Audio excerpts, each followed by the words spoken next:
输赢是职业赛场永远绕不开的话题，谁都想成为赢家，但取胜的哲学却不尽相同。是坚持自我更进一步，还是寻求改变重获新生？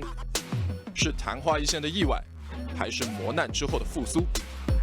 有点大，不过好在的就是这个小兵没有大龙 buff 的一个加成，似乎可以清掉正面想要强势的击杀玉米，被一个回旋的镖收掉了人头。是把握机会再创辉煌，还是告别遗憾突破自我？这个针眼的视野来搞你来了，今天很危险，没有击，没有闪现。封走位。哎呀，还是这要硬灌死了，硬灌死了。他这个没有闪现，他这个位置刚说他稳了，怎么走的？是年轻无畏，天赋至上，还是王权永恒，强者恒强？一切故事的答案，都将由他们亲自书写。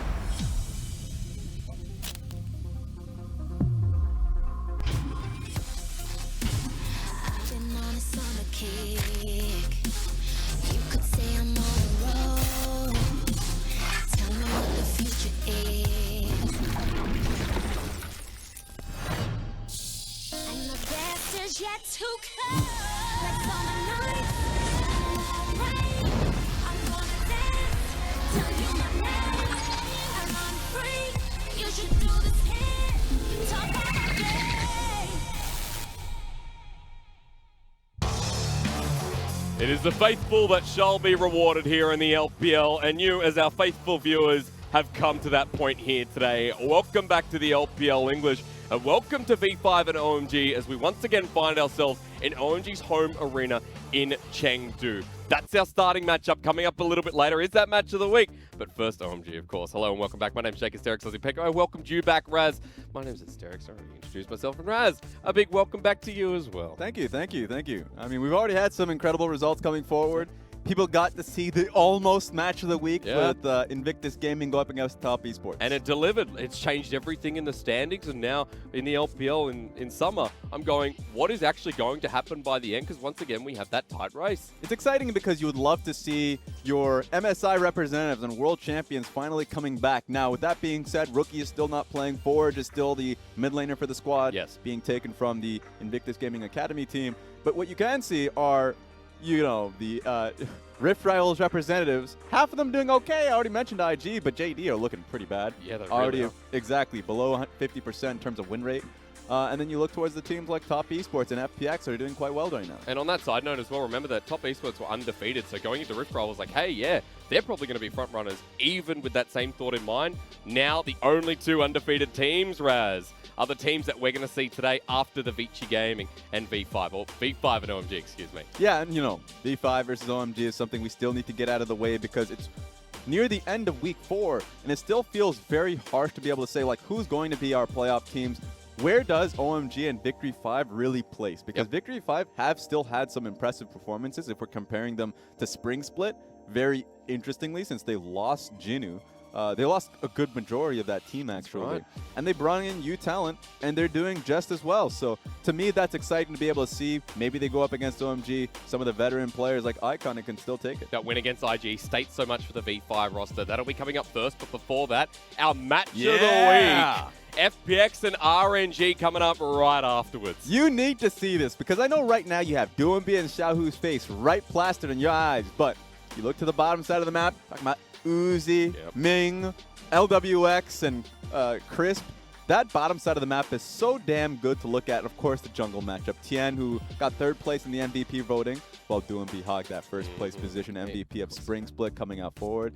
Going up against what I perceive to be the best jungler right now in the LPL, Karsa. So, exciting matchup at the end of the day. And after today, we'll only have one team that is undefeated here in the LPL Summer. So, we're going to find out who the kingpin is for the time being. But let's shift gears a little bit. Our first matchup, OMG, taking on V5. And why this is important, as you stated before, that we're looking for that team that's going to assert a bit more dominance coming into summer. Yeah, and for me, OMG has always been a team. If you ask about teams that, like, can they make that sprint back? You think, you know, LGD perhaps, right? And then you think OMG, because those are teams that once upon a time were kings of the LPL and were humongous in the world stage. And they still have that veteran player, and I'm going to look directly towards Icon, because if we are going into this match and you ask yourself who is the best player on the field, not a lot of people or new viewers would say Icon. but he's been on the team for so long. He's had that play style that like stands out to you, right? Yeah. You call him a rock star, you call him, you know, that playmaker for the team, and that's who he is. He gives that bad boy imagery of OMG that I know like old LPL viewers loved and knew. Champion pool, of course, 8 champions played. That's tied for second place. Yeah. First place is unsurprisingly Yuumi, just at 9th champion. Maybe before the FPX series starts, Icon gets ahead of that margin. But that's why I'm a little bit disappointed of, you know, Icon's current performance. Because right now, OMG isn't looking too good. And I'm quite surprised about that because if we're just looking at the last series that they had versus Rogue Warriors, they look fabulous around players that you loved. Yeah, players like Curse in the top lane. I was really hyping up Penguin before Yehan came in, but now I'm on his hype train as well because Yehan is playing some very dangerous plays, but I love it. Yes, you want to see that extra bit of risk-taking because you just want to see a direction from the team. Yep. And I think that extra bit of direction that we're seeing in OMG's recent performances, which is why I want to see the footage that we have from OMG, because immediately to people's mind, you ask Clement, you ask yourself, or even the fans right now in chat, Curse is such a major playmaker. Yeah. And you see the team fights. You mentioned Yehan, incredible steal on Elder Dragon, great team fighting that came following up on that one. I think this was the game. Yes, this was the game that Kane ended up playing and picking up MVP performance from him. So the top lane, even though it got changed from Ale to Curse, like you get major playmakers like that, they have great talent. People still ask the question, well, why are they bottom of the barrel? Like, why is that still happening? And the last replay I'm going to be showing you is the same consistent issues you see with OMG. And it's more so that brute force through mid lane. Yeah. Like, the setup for this play was non-existent. It didn't happen. Sadly, only got to see the back half of it because, honestly, for that game, the observers didn't even get to see. They were shocked at the beginning, at the play was even happening, to be fair. Yeah. And so it happened when Fire Lolly was the jungler, Penguin you had mentioned, Best 16, all the junglers that have came and went for the team. And they would brute force for the play. It wouldn't work out. The enemy team had multiple teleports, came in and counter-ganked and they lost. Yeah. Sometimes subtlety is necessary. And sometimes the players that you celebrate in the early portions of the game that are performing incredibly well need to be the highlight of the focus. Ale wasn't, even though he should have been. Curse right now is really like, you put in my vote, Curse is there for a lot of people. I just don't know where OMG getting their top lane is a different discussion. And that's they're getting a lot of talent. Yeah. What's going on over there? Their eyes are on the right part of the for the league in the LDL. Yeah, it's amazing because especially since our top lane in the LPL, they're so competitive at the moment. We have some of the best top laners in the world. And so to cap off my criticisms towards OMG, please. I'm going to throw up here just a draft, a composition. And just look at the composition, get a eye for it, and you're like, this is pretty damn good. Yeah, it's normal. Like, yeah, Sejuani, the Yasuo in the mid lane, great setup for the Sejuani passive, great split push too, because that's going to be a Sylas up top lane. Remember, this is a pre-9.12 Sylas, so he actually exists in the game. Tom Kench and Ezreal, good poke, good safety. But remember, this is when you come into a game and realize pick and ban isn't decided by what you want to be able to throw out on the map. You have to take into consideration what the enemy team has. And in this one, this is the series that, or at least the game that they lost, simply because, that was a Karma mid, had push on Yasuo. For the top lane, that was, I'm trying to remember, I think that was a Hecarim top lane. Yes. Had the shove on the Sylas there. Bottom lane was a Varus that also had shove bot side. By 10 minutes, they had lost every lane because there was also even a better jungle matchup on that one. The enemy team just literally had better matchups across the board because OMG just full on just wanted this composition and didn't think the grand scope. Even when they made the play, as you saw in the last replay, it was completely countered out by the triple teleports, the 80 carry teleport in there. And that's why OMG needs to not just find subtlety, but when they're in the pick and ban, don't just clearly focus on one comp and get in there. Because you're going up against Victory 5, and Victory 5 are a team that will group up with their new members. You can't even expect what they're going to be playing, and here's their roster. That's right. It goes back and forth here. We'll start from the top lane in Mole, Ben 4, Windy in the mid lane, Y4, and Max.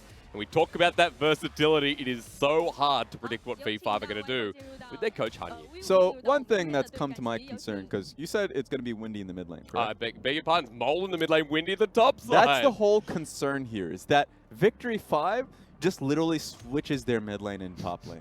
Like, consistently between Mole and Windy. Mole could be a top lane for an instance, and I think that's like a nice specialty to have. Like, it kind of changes things up, and maybe it swaps the thing up for, of course, the Chengdu Hopefuls. This is their stadium, so they get the grand entrance here. OMG on your screen. It does mean that Mole returning to the mid lane has to go up against Curse top, Yehan in the jungle, Icon in the mid, Kane and Hudie in the bottom lane. Remember, you made that same mistake again. The fans out there have to recognize that, you know, Mole's starting out in the mid lane. Yeah. Wendy's going to be top. So Wendy versus Curses, in my eyes, is going to be interesting because remember, Wendy made his name taking down Invictus Gaming with his Yasuo. Like, against Rookie. Exactly. And so, in my mind, I already was solidified. You already sold me on Wendy being a mid laner for the team. And now he's got to be able to sell me on what he can do in the top Remember, lane. this is his first time playing top as well. Alias has played top and mid, who's the other sub into the top side. Mole's played top and mid, and now Wendy, it looks like he's dabbling his hand in there as well. So just the sheer flexibility of this team always comes back to square one of how impressive it is. Yes, and here's the thing. Ultimately, it comes down to the fact that both these teams have been at the bottom of the league for some time. Yes. That's the fact. I'm a little bit more concerned for Victory 5 because while they have surprised me with their individual performance and, of course, the ability to group up and team fight, like that's just been something that they've been able to do no matter where these players ends up going. They also lack subtlety, synergy, because obviously they don't have a set 5 if they've been playing series after series.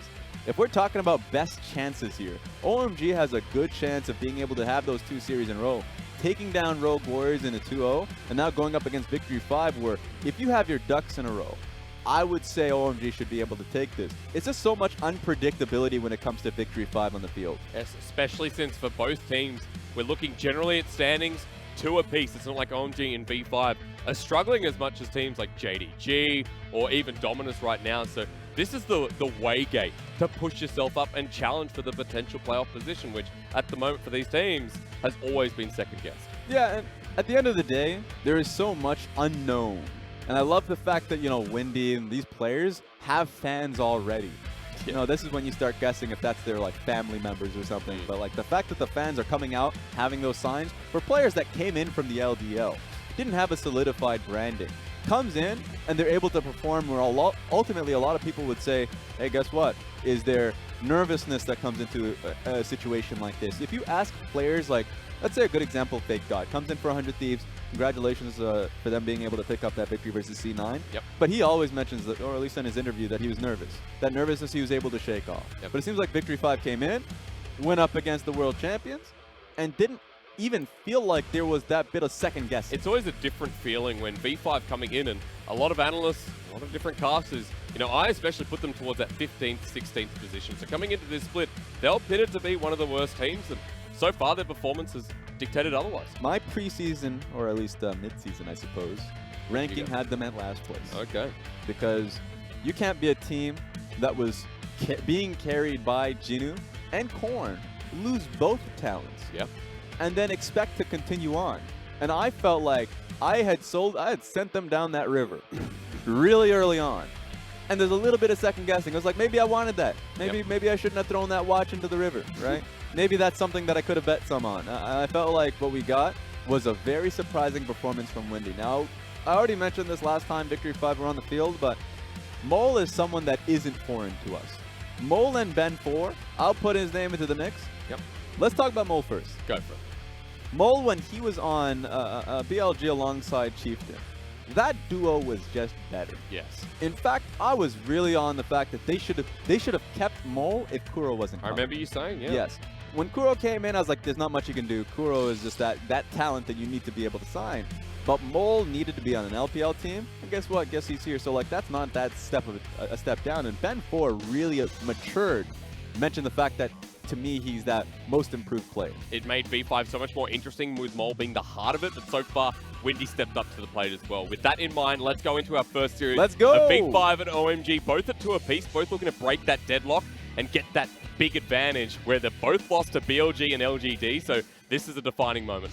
And remember, everybody, 9.11. We will be at 9.11 until Rift Rivals. That means all the champions you know and love, like Sylas and Rise, will still be played and still be valued. But even though Karma got that big buff in 9.12, it's actually just been like consistently played as a flex pick still 9.11. We've been playing this since week number 1, since the 9.10 patch as well. So for the LPL, that rises in priority even more so as a first lock-in. Depends which team you're talking about. Oh, also true. Because if it's RNG, you're seeing it no matter what. Because, you know, it was a flex for them because they were the only team willing to play Karma support alongside Uzi. Now every other team is saying, we'll play a top lane, we'll play a mid lane.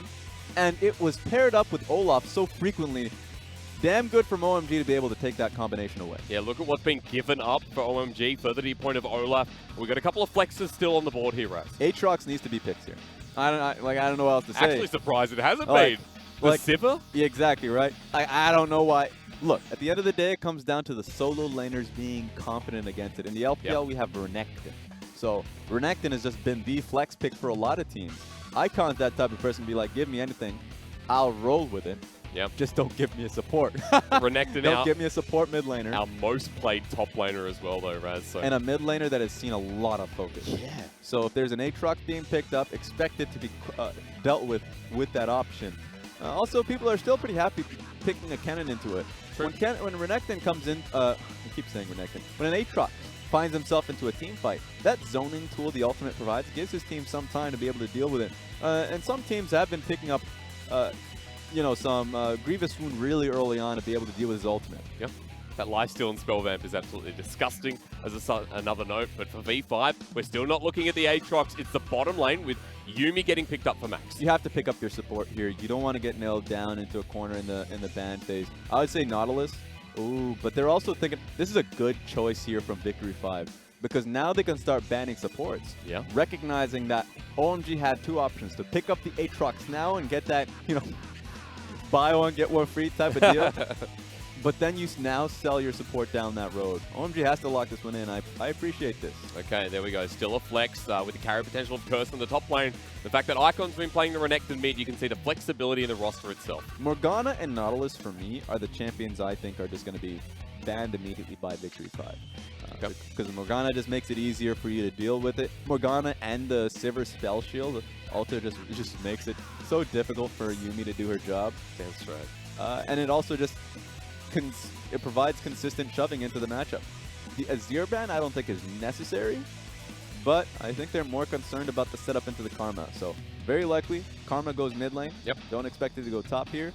And if it doesn't go into the Azir because it got banned out, don't have to be concerning for the Azir shuffle ultimate into a gank setup. Does mean that bottom lane gets a little bit harder because Morgana, Nautilus, what is it going to be? Or do you look to ban away some of the opportunity matchups into the Karma? I might just let the Nautilus go and ban the Morgana here. We'll see what Victory 5 ends up doing. It comes down to the confidence level that the bottom lane has. Because when you have yourself the Yuumi AD carry pickup and you're like, you can ban all the good supports to deal with it, or say, we can deal with anything. Just deal with everyone mid lane has here. Let Mo thrive, and it seems like that's the call here. Like we said, the core identity of the team here for V5 and has been the outstanding member alongside Windy. But for V5, letting that Nautilus through, see if it hurts them later on, because the bottom lane for OMG got their matchup, and now V5 trying to build around that top side. I want to see this get locked in, because only for this split we've been seeing Ben 4 in that business suit play it professionally, play it, civilly. Yeah. But when he came into the league with BLG, the man was known as the highlight hunter. Yeah. On that Lee Sin, finding constant kicks, so he's back at it.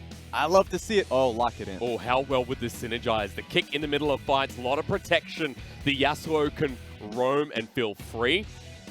If you lock it in, then I have no idea where we're going with the Karma. Windy's going to take it top, though. That's the thing. That's the issue, because Windy has solidified himself to be the Yasuo player. Yep. He could also go to Mold, but at the end of the day, you would expect to go to Windy with how proficient he is at it. So there you go. It's going to be the Sylas lock-in. Yeah, different option here. Sylas making it all the way through the last pick on blue side. So big surprise here for V5, but it has been such a different champion select here in game one that to see a mid laner come out and send Curse on the carry matchup, I would not be surprised as well. Now, Icon is a fantastic Zoe player.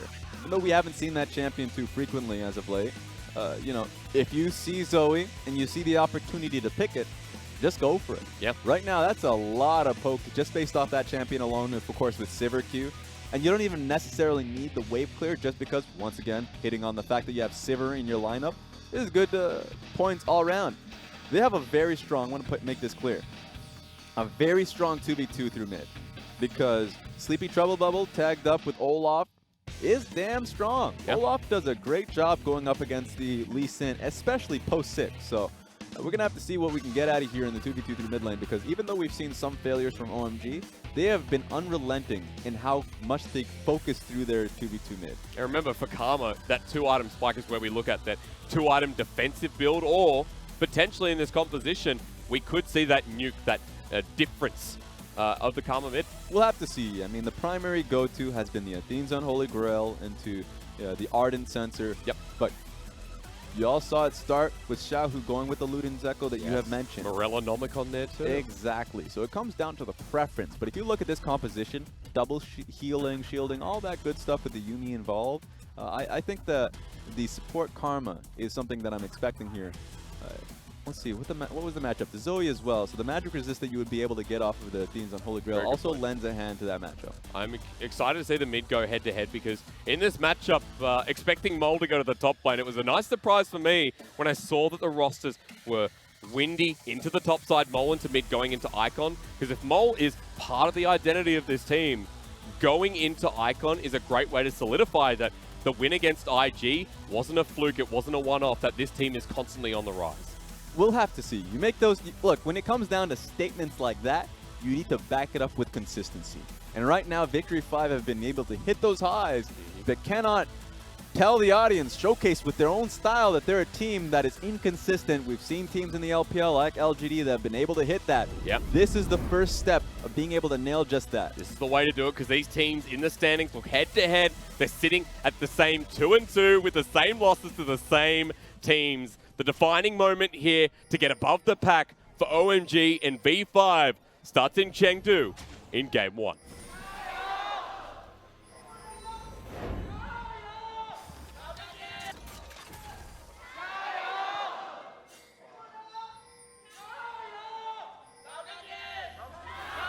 As the audience gets rowdy, yeah, this is when you just cut their ignore the mics. LGD. Yeah. Immediately cut their mics. They're absolutely nonsensical here. Speaking of which, LEC audience last night was very excitable. So we're getting a bit of that here in the LPL, but I don't want to talk about that ever since my predictions in the LEC blew up. Absolutely blew up. That's okay. It was a night of excitement. Oh, people almost lost out on the Fnatic versus XL game. I'm sure people were happy after the end of that one, but oh my god. Here against OMG V5, Carson split this time around. Colonel even sitting on the line as V5. We talked heavily about the 2v2 in the mid lane. I'm curious to see how Icon starts this because it's Ignite, of course, mid, Corrupting Potion with Airy on the Zoe. I'm very interested in the fact that we're having Klepto Karma into the Zoe matchup because oftentimes when you see Klepto, it's going up against melee champions or just matchups that you are generally very happy with it. You can go up, tether the enemy mid laner, and then just go through auto attacks. I don't see that being the case. It really is RNG dependent with Zoe. Oh, they were expecting this. There we go. Immediately swapped it. That's why, you know, coming into this game, I wanted to mention that, and sadly I can't do that. No one can trust me anymore. Never really just nailed down a player to a role. Not anymore. Expect that it's going to be, observer, get the job done. That it really comes down to the matchup itself. That it kind of reminds you of that whole idea. Remember, like I think it was Season 3 when Reginald was like, yeah, I'm the official top laner of the team, and Dyrus is mid. And the reason he did that is because, you know, if you were top lane, you got to choose, pick, and ban. Yeah. That was in the old system. Not a lot of people remember. That's a different reason now. It's more so like, I just want the matchup best for me, and this is how Victory 5 has started to play. So I guess I was right. Windy is the mid laner after all in this team, but it's been done many times by V5. Also been done a lot by FPX, who we'll see later. Yeah, but at the end of the day, it comes down to, like, remember the FPX series that they had last versus LGD? Game 1, you just continuously shoved your lane and looked to rotate towards what your best matchup is. And I'm really glad to see Victory 5 doing that. It maximizes your laning potential. It'll mean that you get a good taste of Icon's POV stream, as you can see down the bottom there, going up against an opponent in Windy that he wouldn't have expected. Yeah, so that comes back recontextualizing my point about Klepto, because against the... That's why I didn't like it versus Zoe. Yep. But it's certainly good against Aatrox for that purpose. You can shove it in, you can trade very easily. Look at this huge wave. He can't approach this backline wave. Look how many goddamn mage minions there are. Get closer to me, please. I mean, Curse has to walk up to this. He's already behind 4 CS, now 5. He got it. One more. Please. But there is so much free gold going up to Mole. He got a sack of gold that early on as well. I'm just so sad about Aatrox not being able to see it. And that's the sadness. If you slow push in, you have that poke that you can consistently apply. Yeah. An easy Klepto proc. So that's why you need that matchup. Let's just see how Aatrox deals with this. Because you saw how LGD versus FPX went, and how many of the, globally you saw, Fnatic do this, I think, a week ago. Yeah. With the Shen versus Aatrox. If Aatrox just tries to find a way to shove and match up mid lane versus Windy, that would be his best bet. The only problem is you would have Zoe in the long lane. Yeah. And that's that comes with its own risk. Technically, we've already seen that before. I believe it was Yuumi who actually took the Zoe to the top lane, or rather we saw Cannon mid from him as well. But not the first time we've seen these mid lane matchups go awry or astray. But in the top lane, finally getting some comeuppance. Mole just going to trade back anyway, but that's good from Curse to finally get the push out. But he's not even. We're going to look towards what's happening mid lane. Good is a bit optimistic, I admit. Missed everything. Yep. But yeah, Mole is stacking waves here. Next wave coming up, he might just be able to get a full shove on that one and just essentially continuously apply the same pressure he had on last one. But thank God Ben was able to duck out on that axe. But he's back in. Oh, he's going to go in for the trade now. Ben4 has the help of Windy. God. The flash for flash, the flash for flash. Oh, Windy just jumps on in, abscond of Duck, Sonic Wave, and Ben's done enough. This time, first blood over to Windy. I love Ben4's Lee Sin. Yeah. He is one of my favorite Lee Sin players because of those highlights. So it's back, baby. It's literally highlight maker number 2. You give the first kill over to Windy as well, Raz, and that was already a lead building in lane. Now for the Sylas, feeling pretty good here. Both top and mid. This is the perfect start for V5's lanes. And now Curse is extra sad. Yes. Because not only is that happening, losing out in CS because of those situations, now his jungler's lost control.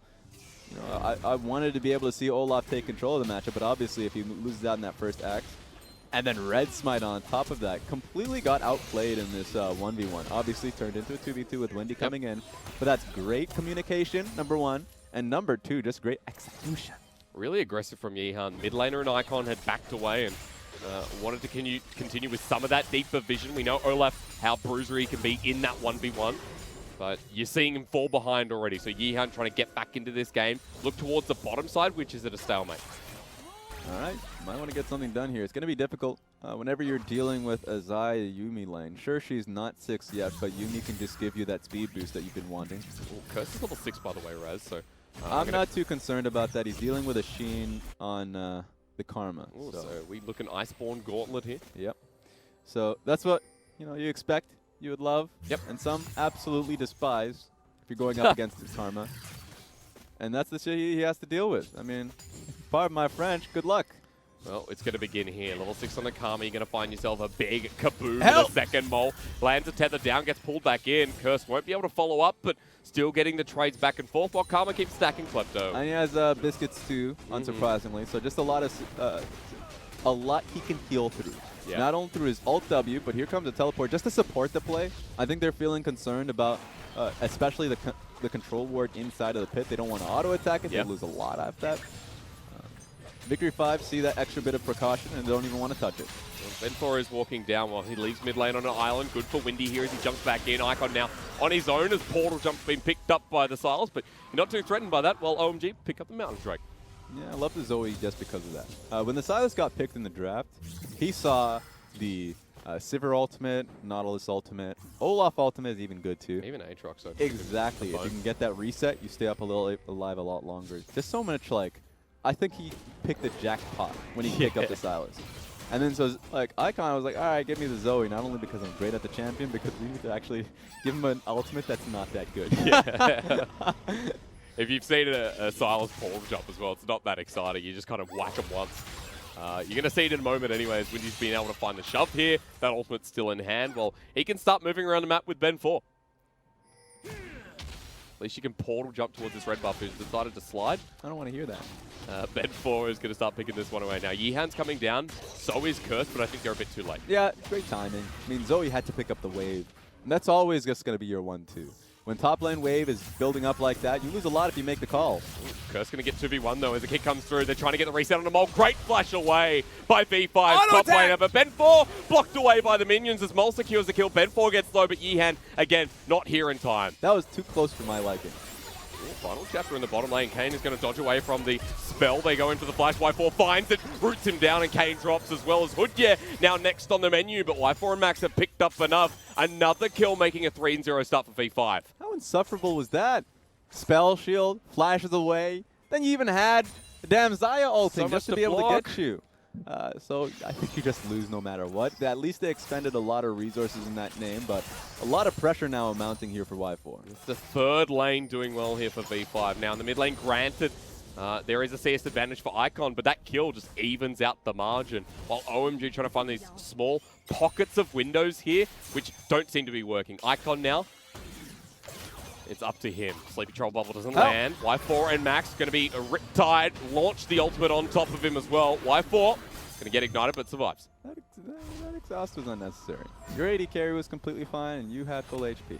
But out of all of that, I love the point that you mentioned, of course, of the side lanes for Victory 5 doing fantastically well. Goes back to our earlier discussion, honestly, about just the fact that OMG thinks so much about the composition and not so much about just the lane matchups that come through. Yeah. I think this one was a lot better constructed, to be fair to them.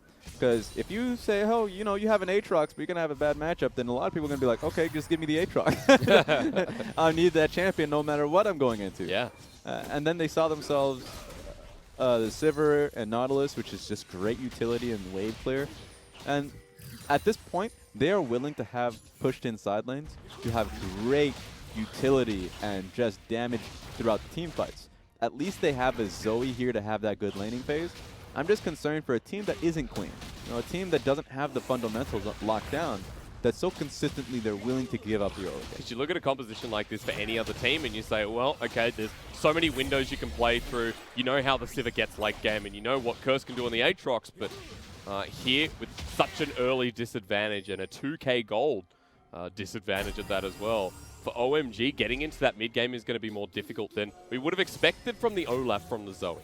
And one point of difficulty, too, is just how lane assignments are going to work as we go on in the game. Yes. Speaking about that, 11 minutes in, you're starting to see, Ooh. okay, this happened. That's a real flash from Icon as well. The final chapter not going to get the final route, but you take the summoner where you can get it. But here's the lane assignment from OMG, sending their dual lane up top lane. You would have to assume that they want to be able to have topside control here. Okay, we're in it. Now, there is an Iceborne Gauntlet on Mole. Can he negate the damage? Will Kane and Xayah come in? So, Xayah, it seems, onto Mole. They jump onto him. They send an undertow in the Boomerang Blade. For OMG, their first kill of the game. And with turret plating up, this is a big move. There we go. I mean, they wanted to have that first kill, so now Mole can't be there to be able to see, like, wave clear at all. You start to question who gets this one faster. The wave bottom lane doesn't look too good. There we go. We're going to be able to clear this one out. I think OMG takes first tower. Shelly does smack it hard, though, but you're right, Raz. OMG, faster to the punch. 2 or 3 versus 3 hit it is. Please, so Kane! OMG, hit it. There we go. So first turret goes to OMG, spread amongst 3, while the rest of V5 clear out their bottom lane turret. So a trade, but OMG back within 2k gold. What Victory 5 can do, even though they lost the initial goal, have Shelly completely, please, follow Shelly. No, don't let Shelly die! She's dead, Raz. They could have let it completely push in. Aatrox can technically freeze it here. And that's the worst case scenario that so many new teams run into. They allow the enemy top laner to freeze up the wave. Now Mole is in a very undesirable situation. And I guess he's holding top lane wave. What are they doing with their lane assignments? They're sending their bottom lane back by? And remember, that's an Infernal Dragon up as well. So if OMG have this priority and have the build up in the bottom side as well as mid with Icon, they can start contesting for this very important Drake. Now, at least that would mean that Curse would fully shove out his wave. So he's incentivized to come out for his team. I think that's a fine idea. They don't lose out at anything at all. Okay. But just so people recognize that if you have your top laner freeze out bottom lane wave, then someone is going to get screwed. Usually your dual lane goes up top lane, then your top laner's like, I have no wave to farm. In this situation, your dual lane looks to the bottom side of the map, and if there was no dragon in that case, they would be like, oh, I have no wave to farm. Yeah. But thankfully, there was an incentive to pull the top laner over. That's right. So the wave gets pushed down in the end. Dragon does go over to V5, and that's Infernal versus the Mountain, where a double Mountain on the menu coming up shortly for OMG, while they're still trying to grab control of this bottom side river, which V5 have just taken over. That's great for their comp. You know, I mean, it's great for every comp to have double Mountain no matter what, but like the fact that they have Sivir, Olaf, and Aatrox in their composition. Good point. They have a lot to be able to pull in Victory 5 into these huge team fights and open ground in Barren River. Yep. And then on top of that, they just have a great way to be able to just burn through it. So I'm liking what I'm seeing from OMG if they're able to get that next Mountain Dragon, which means our first huge fight might just be around it. Yep. So that's coming up in 4 minutes' time. So see the timer on the top left. We're being granted that extra bit of resources. Even Baron has a timer from 2 minutes in now. So beautiful thing to see, but not as beautiful as you're seeing in the bottom lane. We haven't talked too much about Y4 and Kane, who got the majority of that turret planning and who both picked up Essence Reaver first. That's what I love to see. Not so much the supports picking it up, but I mean, what can Yuumi do really? She was probably trying to run away from the blast site, but just doesn't have the Where boots. am I going to go? She's Majais, like, by the way. Yeah, I mean, that's just going to be the case. Yuumi does not buy boots No. until maybe like maybe later on, but I still 30 haven't minutes seen in. it. Yeah, exactly. Yep. And Majai is just because you don't expect her to die. And if I'm Victory 5, you look at the screen right now. They don't see the gold lead, but they certainly see the fact that they have the advantage in both side lanes. Yep. And you're like, okay, Yumi's not going to die in the foreseeable future. If there are plays and they pick them out properly around their side lane, there's no real reason for Max to feel threatened. I was pointing out before the vision control and how they can play through the side lanes. Well, for V5, still both rivers under control. And for OMG, before this game, they had very high vision clearing stats, but I think V5 are going to take that away from them as they've got full control. They can push up to the mid wave. Looks like a bit of damage done on this turret. It's a lot of damage. That's a good example of awful lane priority and lane assignment. Yep. Because now Zoe's left up top lane, which is already a deficit to her, but she's just answering to pick up the wave. And I think that's okay up until she gets to Luden's Echo. But then you see the fact that Sivir only got to the mid lane wave really late. Spell shielded the Comet rather than the Q. So she got tagged and, just trying to heal up for herself. Okay. That's okay, though, Raz. That You know what? wasn't a We really okay. We good. now everything's suddenly standardized. Don't listen to me. If you can land that, never have to listen to me and you just mute me. Literally a cue. There's no sleepy trouble bubble as well. Without first item, so Icon's starting to pop away. This will be the back of his that enables him to pick up the Luden's Echo and maybe something else on the side. There we go. He's able to pick it up there. So pretty confident right now about the poke that Icon's able to provide. And this was before, of course, he got that major hit on towards play on the top side. Yep. So right now, try and position Zoe in the mid lane. I think that transition should happen because while she may not have the wave clear necessary, ooh, she's going to be able to help out fights. Onto Y4, or rather Ben 4, doesn't matter. Will safeguard out of there while Y4 jumps onto Kane, forces the flash out of the Sivir. Trouble Bubble is just shy of hitting the 80 carry while Icon eventually jumps in, misses once again. The final chapter now onto the Nautilus, but can they get the kill? Because not enough damage here from both sides. Brushing away while Max takes a brunt. The Yuumi cat's out of the bag, as it were. V5 survive, and so do OMG. Everyone just throwing punches. Yep, you had two of your carries up in the mid lane, losing out the tower. The fact that Victory 5 was in that aggressive position to be able to pick up the kill, they were close to being able to get that kill on the Hudie, and they didn't even have Sylas for the play. I love the position that Victory 5 are playing. They're playing a smarter macro squad with, of course, better side lane matchups. Yeah. So they're putting OMG in such an uncomfortable position to be in, not being able to catch Windy here. And with no vision control on the river that I mentioned before, the side lane's so safe for the Sylas to push up. But someone like Mole as well, he can roam around. And they have no fear of getting caught out because there's always someone from V5 nearby. And they haven't had that mid lane control for some time, which means that they're not going to be able to take up that position around Dragon. Dragon's up in 30 seconds, and they haven't been able to put down vision because they're getting shoved in through mid, shoved in through top and bottom lane. Okay. They have to make plays like this. Max might be caught out, but the Trouble Bubble does go into the 80 carry Y4. The flash burn, that's a key summoner with that Dragon up in 15. Yeah, he really needed the flash where Nautilus is going to get that pick. Suddenly puts OMG in such a good position. Primary carry of Victory 5 cannot take this fight with how much engage is there for OMG. Now the Feather Storm is still available, but for Y4, positioning in this next fight is going to be crucial. OMG now get the River priority and the Sleepy Trouble Bubble. Icon finds the target, they jump onto Ben 4. Deletion as the depth charge is a small response. Hudie front lining here with Yihan next on the menu, but the Dragon comes first. You know what? I love POV in situations where like Curse is looking. He's like, I'm in a flank position. If a Dragon fights, I am ready. And he just like, Ben 4 gets eviscerated. He's like, I'm just going to join you guys. You're good. We're just winning the fight. Double Mountain off the back of that pick as well, Raz. It's not going to be third coming up next, but the focus back onto this mid lane in the next 5 seconds while we have a 4 versus 5. I just forget sometimes how Zoe works and how she just... You don't see it much anymore. Completely changes the situation for your team. So suddenly that lead that Victory 5 had, quote unquote, gets turned on a dime, and that's double Mountain Dragon for OMG. 100% win rate in the LPL after 3 games, by the way. So, Icon looking pretty good here coming into this game number 1. Picked up the 1 item before, but now we see the Fiendish Codex getting towards the second here for the Zoe in the mid lane, who is behind CS, but now that kill matches up nicely against Windy. And that's the thing. Now we're in really dangerous waters for Victory 5 because they were bending OMG to their will, putting them on side lane at essentially forcing Zoe consistently to like deal 10 with. minutes in. Exactly. Now we're in a situation where, you know, now you have to deal with third dragon being Ocean, sure, but it's going to empower the Elder Dragon for certain. Now you're looking 30 seconds until Baron buff. So that group composition that OMG is trying to force Victory 5 into is far more effective now because Victory 5 needs to start answering these calls. And when we start playing around the Baron, that's when Kane is just going to be so impactful as well in these fights. The 2-item Sivir about to be completed by my guess, or at least we get somewhere close with the BF sword. As an aside, I'm pretty sad now that there's a person in the game called Kane because let's just say they're going up against Invictus Gaming, but here we go. That's going to be confusing. Hey, depth charge used there by Hudie. The aftershock from negate some of the damage while Icon comes on in. Might be caught out. The Nautilus here. He can't go golden this time around. B5 forced the mid lane turret. They forced the kill, and that's what you need to shut OMG back down. Good timing. You need to see that from Victory 5. Yep. Oh, please help him. They found Icon. The Abscond Abduct doesn't work the way he thinks it does. Icon sends another Paddle Star back, but Yeehan takes damage in the process as well. But it's nice to see interactions like that. Please help me. Well, you need to count down. I do not. That's insane. It's been so long since I've seen Zoe. You made it sound like it was 100-0. Yeah, I did. I apologize.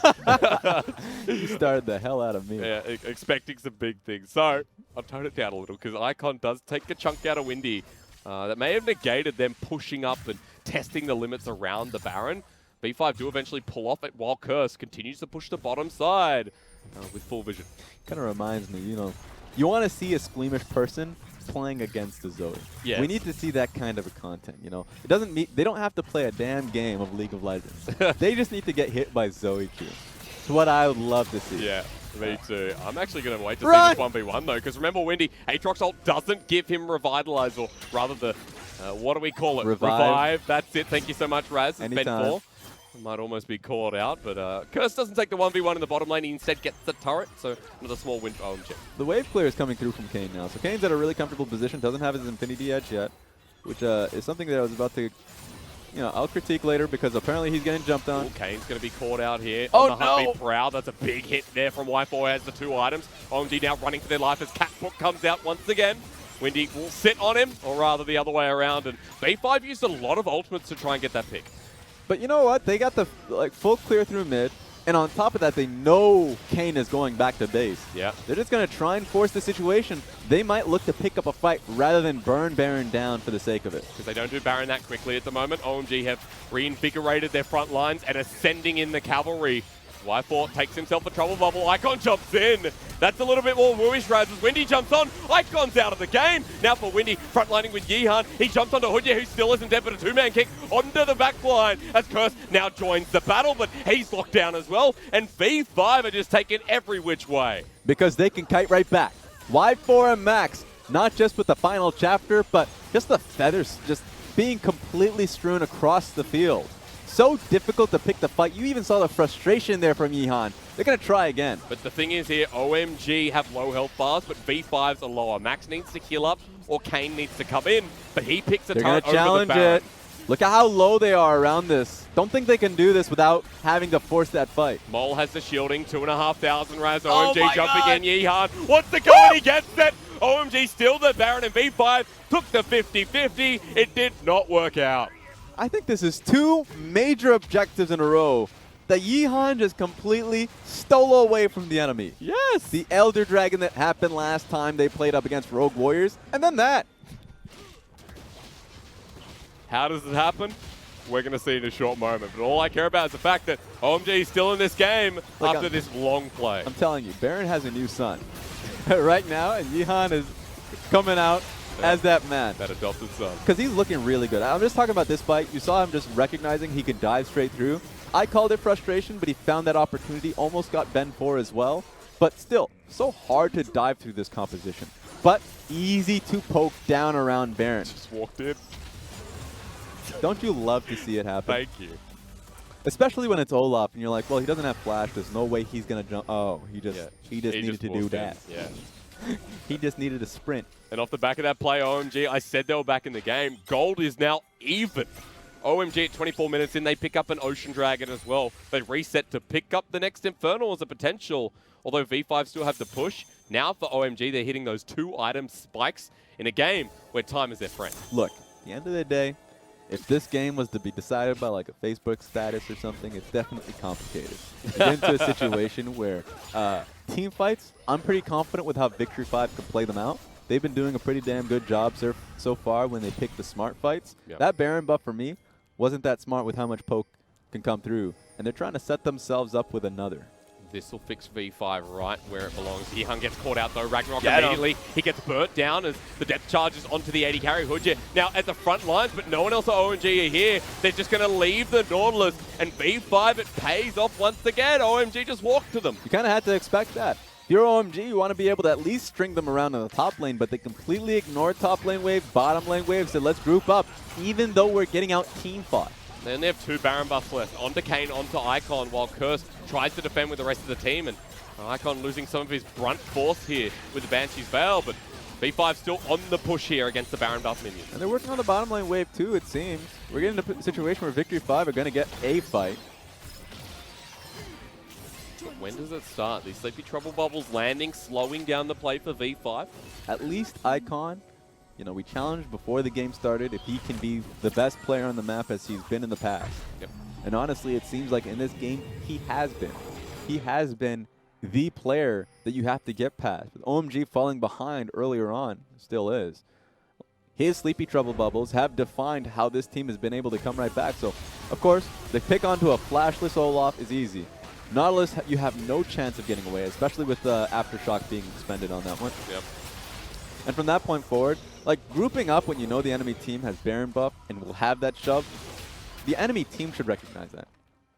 OMG should be aware and worried about that one final team fight that can completely throw their Baron to the wayside. So that's why I didn't like the fact that Olaf was willing to face check without flash. Yep. That's why I didn't like they were all grouped up together through mid, so the fight was going to happen. So largely unprepared. It's funny though, isn't it, Raz? Because this game, it's been defined by vision for OMG, and once again, the vision is what hurt them there, walking into a blind brush. Yeah, whenever it comes to vision control with a poke composition, or at least a Zoe composition, then you need to really, like, nail it down. Yeah. I love the control ward that they have on the right side of the bush.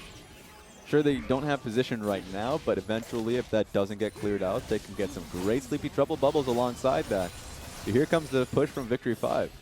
Also remember that Curse almost has the TP up. He's backing now after getting the bottom lane shoved. So more control in lanes here for OMG to extend the game while they try and ghost the brush as well. Sleepy Trouble Bubble again to pressure out. And my eyes would be right on towards Ben Ford. How well he's playing this game out. Recognize, like the fact that his name is, you know, Ben Ford, the highlight hunter. A lot of the times he's either won or lost his team the game based off of his Lee Sin kicks. Yep. So I want to see if he's willing to go for it. It was good in the last fight, but Benful might be out from his team at the moment as depth charge lands once again. Mole gets bursted down. Starting to do even more for Icon. OMG defend the top lane turret for now, but Windy just walks mid. All right, a lot of damage on this tower. So can OMG defend? Here for now, they have the wave clear. They're scattered around. Benful gets ignited. Icon starting to do the dirty work for OMG as he hits it once again, but Mole dodges this time. They have to back away. Benful here for the flank. Sonic Wave connects. Yuumi's on top Going of him. He for jumps it. in. The kick only onto Icon as he portal jumps, but the final chapter hits 2, maybe 3. V5 though, Curse jumps on top, starts dunking while Y4 still alive in the back line, and Mole shielding him up. Curse can't get the revive, and OMG leaving it to the top lane Aatrox, who eventually gets one, but Y4, a madman. Now onto Kane, who is the only AD carry left in this battle. Kane can't find them, but V5 come dangerously close to getting wiped out as well. I think they're all madmen. Every single one of them. Y4 thinking he can pull off an Uzi, like what you saw last week where he flashed in and got 2 kills. He got 1 kill, got bursted down by Kane. And then, of course, Ben4, I made a mention of that fact that he can go in, look for that highlight play. He saw Banshees get expended by Icons, like, let me in there. Yeah. Let me in! That could have been so much worse. Icon reacted so quickly on it. So, boom. That was prime. Yeah. Needed to happen. It put Lee Sin in such a bad position. I was surprised he got out of that at all. Really quick acting there from Max to be able to not just save out the Lee Sin, but be able to still nail down that kill at the end. So if there's anybody that's an MVP after all of this nonsense, it is Max. Yeah. It is the guy that cannot be targeted because he's on top of a champion. That was such an insane fight. So many ultimates to follow. And He was literally the only logical person in the entire fight. Yes. Yes. He has, wait, how many stacks he has? 21? 21 stats? Yeah. This is the cat you back. Yeah. He is the cat that has the brain. The rest of this team is working off instincts alone. Yeah. What's Hudie left with? Well, the Nautilus is one of the 5 on OMG that just has to go with his gut instinct as well. And there was a good depth charge in that fight, but used even better by Windy. A lot to look at, but now, again, speaking of Hudie, he's been caught out as Windy's going to jump into him. Depth charge again onto the Nautilus. They've found OMG support, but he's so tanky. Takes a while to die while Ben4 jumps onto the backline, but Kane, once again, free firing. Burns the GA down. Icon over the side. Boomerang Blade starting to AoE pretty heavily. Ben4 without that key item, but now for OMG, they're down 2 members. Yeah, they got a good wave here. Victory 5 can now go for the inhibitor, maybe more. The Mantra Inspire onto the rest of the team. Here comes Ragnarok, burned out another ultimate. Max detached, but not for long. As V5 pick up the inhibitor, they want more. What? Don't stop pushing. Stop this. Well, I like it for now. Windy and Mo are going to back away though, so V5 back to their senses, Raz. That's actually a bad idea for them to even waste that much time with Baron buff on the field. Yep. I think they need to base. If you look at Max, technically, a little bit of help. Actually, they're going to try for it anyways. Okay. He's just going to heal himself. That's okay. What are you guys doing? Just clearing away vision, but look at that very smart place ward after the scuttle expires. OMG in prime position to let this go. For me, there's nothing that's smart about this. Okay. They wasted too much time on the field when they needed a proper back timing. Now they need to either readjust the wave and stagger their back timing. So they're doing that right now. Worst case scenario, OMG knows that they're basing and they'll just go for Baron. Yep. But seems like they bought enough time. So that's my biggest thing about teams that have such unclear comms. Are you going to go for the end game? I would say not, because we've seen teams fail off that push. Are you going to go for the Baron? Seemed like, okay, we'll clear it together. Yeah. Or are we going to base? Really, the answer should have just been push, get inhibitor, and base. So we're left to a bit of a standstill where Vision's still being contested in OMG. Have the wards that'll spot out if the Baron gets started from the back end. But now for OMG, big item power spikes you need to be aware of. Kane, 4 items on the Sivir with the Executioner's Calling as well. And you got similarities there for Y4, who's got the Static Shiv as his 4th item. So both these AD carries going to be menace around the Baron pit, and it's what the core focus will be in this upcoming fight. And for me, the one thing I love about Static Shiv, in comparison to, like, let's say, the Phantom Dancer, is the fact that, yeah, Xayah just wants to push mid. That is her entire, like, prerogative. It's what she wants because they have so much control right now around Baron buff. Speed is literally all they need, so they can go and, like, let's say if they want to rush Baron right now, no vision. It's actually just 1 ward, but now it's been control warded. Let's see if they can pull OMG for a fight. Remember, this fight starts, double Infernal onto B5 as they pull the trigger on the hunt. They've found Hudie once again, puts the bone plate, knocks up 3 members with the ulti, but Hudie's just down. Curse doesn't have a chance to ulti, goes into stasis. OMG are letting him go. There's nothing they can do as V5 once again have the numbers advantage. Saddest reality there was that Curse, when he ulted him, he forgot, you know, I'm here alone. What can I do? Yeah. Great kick from Ben4 to put him back into the fight. Now there's a real numbers disadvantage there for OMG. Windy can jump in with Y4, has the Ragnarok available. Kane, the last hope here alongside Icon to burst them out and stop V5 from ending the game. I still think this is really dodgy. Let's see if they can go for it. They're just going to rush it. On the hunt's been popped. Here comes Windy once again with a Ragnarok into the backline. Ragnarok for Ragnarok. The better Olaf wins in the end. And now the numbers advantage goes even further astray as V5 looking to end the game. Kane can't stop this one, even with his damage. And V5 push ahead after game number 1. That's confidence right there. Ultimately confident around their team fighting. Great job to Victory 5 around that 1 skirmish that got it. And at the end of the day, I thought they were playing a much smarter game of League of Legends. It was the intelligent 1-3-1. Yeah.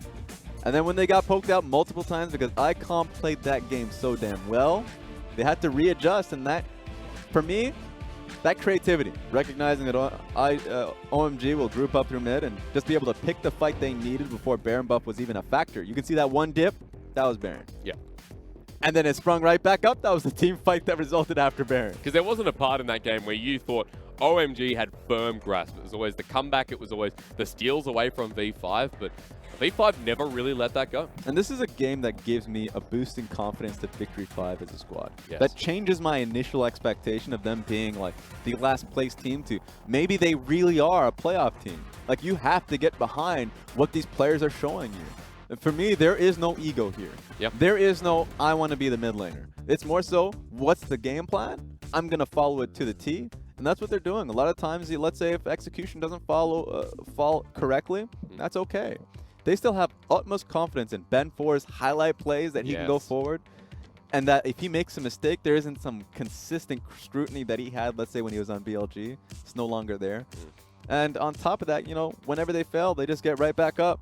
And they go back to what's the right call on side lane. So great job to Victory 5. Really consistent game one where we're talking about Ben 4 and his Lee Sin. I think it's one of the better Lee Sins we've seen so far.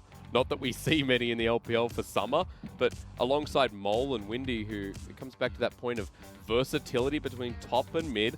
What is the better matchup? What is better for the team? Lane priority was constantly there for V5. They really have like their finger on the pulse. Yes. I think they recognize what the meta involves. And that's a criticism that I've had to OMG in the past. It's a criticism that I've had to a few teams, actually RNG too, at Worlds International events. Yes. But Victory 5 coming into this, recognizing that solo lane matchups matter so much more than really like anything else in the early game. Right. Really able to get it on the dot. It may be a pain in the butt to the observers, but you got to have to deal with that. Yeah. Unless if you find the technology to have it swap them for you. They're used to it by now anyway. So, yeah, there we go. You know, we've got to get to that Finger point. muscles on the dot. But hey, while there was so much going in the top side of the map, quickly before, you know, we get towards that game too, that bottom side for Y4 and Max, they flourish. And you pointed out Max, he had a fantastic game on the Yuumi. Yes, his team fighting, especially in that one iconic one through mid lane. That, like, if you are a fan, you have to watch that fight over 5 times to be able to realize, hey, not only just who won that fight, but like what were the difference makers. And for me, Max was the difference maker in that fight. You can call out the fact that Lee Sin getting in that kick was great, but obviously it got nullified. He was put in no man's land, and it was the little cat that came in to save him. The final chapter was that 4-man ultimate that just shut down OMG. It was instinct versus a bit more instinct, a bit more brains maybe for V5. He's got to be honest, there was a lot more brains than that one. I'm gonna try and refine that as we come into game 2. We're gonna have a short break. When we return, V5 and OMG return to Summoner's Rift.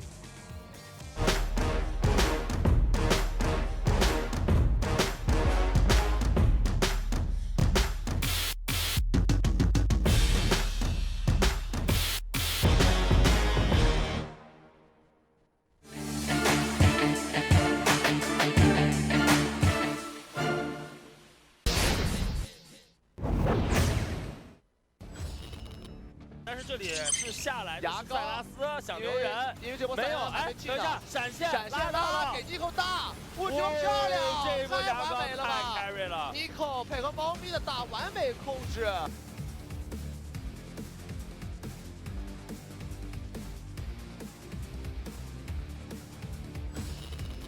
直接给到隔墙那个 Q 命中，宁这边先扫一个 R 回身，但是伊拉克斯坐一段位移，这个位置还可以，刀妹大招空掉，吸血鬼过墙之后发现对面3个人，赶紧交血池，而回身掠食者已经好了，宁这个位置躲过了熊熊这个位置躲过了摸鱼飞弹，回身一个大招炸回了刀妹，同时炸死了宁。一炮双响，而且宝蓝应该也是要被 LPL 黏住了。我的队友死了，我就只能遭受苦难了。因为下路的防御塔没什么压力，钩索上来一闪踢盾上了，闪现做大漂亮，没了。这波应该是单杀了，但是非常精彩。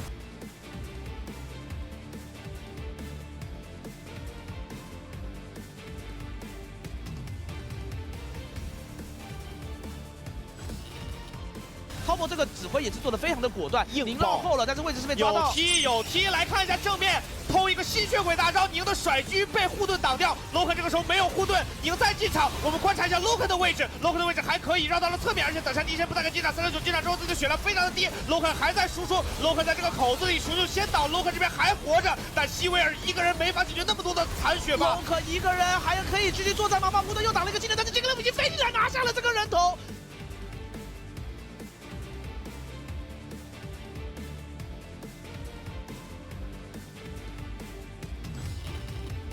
总算抱团了，哇，25分钟总算抱团了。但这一波的话，遭遇到船长跟左一的防守不好爆呀。哎呦，这个桶子炸得很好，舒服啊！船长直接给大了，你看你这边交不交技能？不交技能的话，你这边血量就被下。哎，左一又打了一炮，这边要上了，强行给大，这就是京东的打法，他就在消耗你，然后找机会一击致命。没了，比赛结束了，这一波直接拿大龙。